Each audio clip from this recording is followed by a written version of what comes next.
Ladies and gentlemen, mesdames et messieurs, votre attention s'il vous plaît, your attention please. I want to say what a delight it is to have my former boss here today, the Honorable Stockwell Day. Of course, he is an icon in the conservative movement. He was the leader of the party, and he has served as a minister in the Alberta government.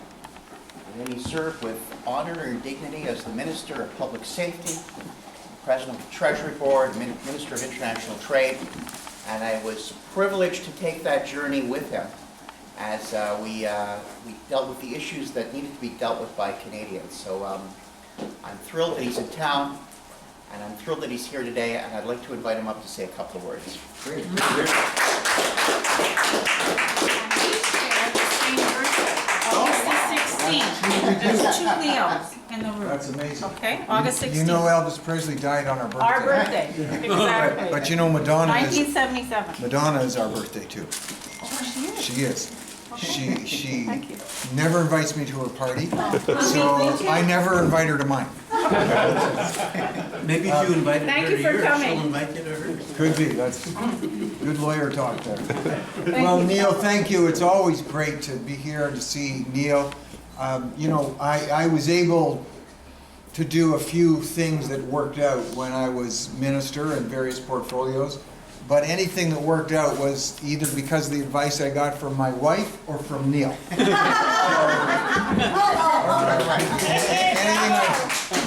I did right was because of this guy. Actually, Neil, I remember the first day when we had won the government and we were forming a government, and Stephen Harper was asking me to take on some cabinet portfolios, but they run it very tightly, you know, in the federal government. It's actually right out of the Prime Minister's office. They tell you who your chief of staff is going to be. And so I interviewed a few. They let you kind of, you know, see a few. But I told them, no, I want this guy. And they said, okay, you can have that guy. So, that's basically how it worked. And even to this day, Neil is doing more for relationships across the border with the U.S. and back probably than any minister is. So thank you for doing that, Neil. And you know, we appreciate Neil so much for being willing to take on pretty well, let's face it, this is the toughest area probably in the country to take on. And when Neil takes it on, that makes everybody sit up and it gets their attention because they know this is a serious candidate, this is a serious guy, and he's doing a tremendous job. We hear good things all the time about, Neil, about the media that you do, whether it's radio or whether it's television or whether it's print, and he never lets us down. Never. He always gets the message across.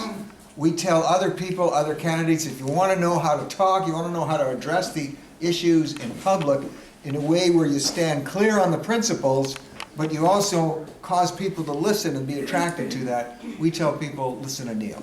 So it means a lot to us, Neil, what you're doing. And folks, it means a lot to us that you're here and you're helping. I was saying, you know, and I've, some of you would know I'm once a week on CBC, sorry for that, on power and politics, but they let me say whatever I want. And, you know, this is amazing. And we were in Mount Royal last night, and I was telling people there's only a few days left.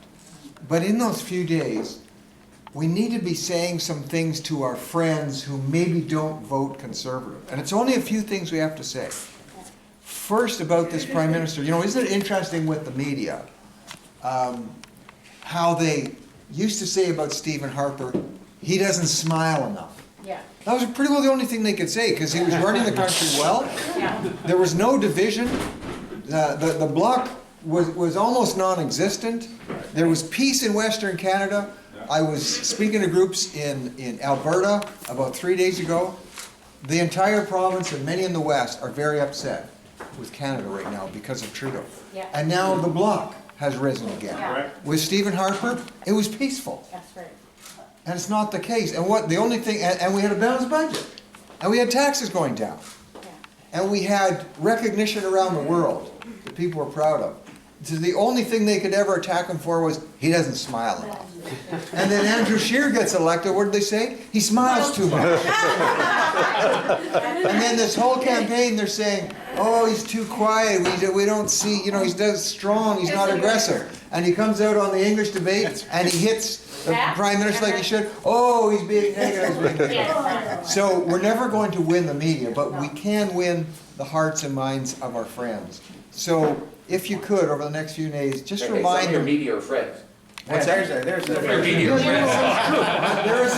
There's not necessarily a distinction. But I want to, in that debate, and by the way, Andrew Scheer has opened every day, he starts every day with an incredible and a positive campaign announcement about ways that it's going to make things better for Canada. When he opened the debate, he had to, and I'm glad he did, because the media was not, most of the media, was not reminding people. Politics is about your record.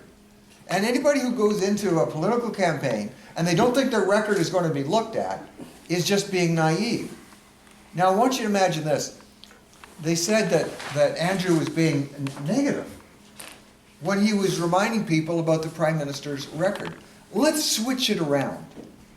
What if Andrew Scheer had been not just accused, but guilty of a situation where he groped a woman and said then after, as he said just a little while ago, she didn't see it the way I did. Now, if that had been Andrew Scheer and Justin Trudeau had raised that, people would say, well, that's fair, because he did that. What if it was Andrew Scheer who had not one, not two, not three, but 4 women leave the caucus saying they couldn't work with him? The media keep talking just about Jody Wilson-Raybould as if, and occasionally they mention Jane Philpott, right? No, in the last little over a year, 4 women have left, including actually a candidate I would have loved to have in our party, a great candidate, a great MP in Ontario, a woman of color, very smart. She left and she said, I cannot work with that man. Now, if it had been that woman saying, I can't work with Andrew Scheer, he doesn't respect women, and Justin Trudeau then brought that up, the media would say, fair point, that's a fair point. What if it was Andrew Scheer who had, I think it was up to 12 now, proven violations by the Ethics Commissioner? More than any party leader federally in the history of the country. And just if it was Scheer, especially if it was Scheer who had all those violations with the Ethics Commissioner, and Justin Trudeau brought that up, people would say, that's a fair point, because Scheer broke all those rules. It wasn't the case. But we do need to remind people of these things. And if you can, the last campaign I did say, and I said it a number of times on CBC, I respect Justin Trudeau being honest. In 2015, during the campaign, he told people, we're going to have a deficit. He was honest. I appreciate that. But he also said, we'll have this thing balanced within 3 or 4 years. And the latest economic projections are, I think, Neil, we're up to the year 2055, maybe. Well, nobody talks that far out into the future. So everything he has said has fallen through. Andrew Scheer's got a plan for the environment. Il y a un plan pour éliminer le déficit, pour réduire les impôts, pour réduire les situations difficiles avec les autres nations. He has a plan for all of these things. Very positive plan, worth supporting, and it is catching on across the country. What's going to happen now in terms of the NDP, apparently, because a couple of the opinion leaders after the debate said, wow, the NDP leader had a great debate. That moves the undecided. And here's another funny thing I was kind of laughing at. When we started to gain in the polls, and we don't live by polls, but we started to gain on the Liberals, like 2 points, it was Conservatives and Liberals up and down. Well, no, we were going up. The NDP went up 2 points. What do we hear? Oh my God. NDP surged, right? That's right. So we can complain, but we know we're making headway. And Andrew has advanced, and the Conservatives have advanced to this place where everybody says it's at least a tie. And with the NDP on the ascendancy now, how these votes could break out, it's anybody's guess. So I'm always solidly happy to back Andrew Scheer, very solidly happy to back Neil Drabkin, and you folks, as we continue to make a difference, it's because of people like you. You keep coming out, you do what's right, you support the right people, and there will always be dividends for that. So thank you for being here for Neil.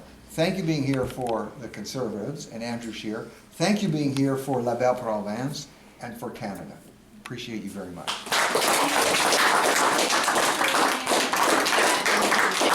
Can I get a picture? Yeah. You're the first to mention principles. What caused that? And the first one? You're the first one to mention principles. Everybody else is yapping Where's about my Drabkin values. sign here? Well, principles Okay. are solid. Right, right. Say hello to Aunt Frances. Okay. Oh my goodness.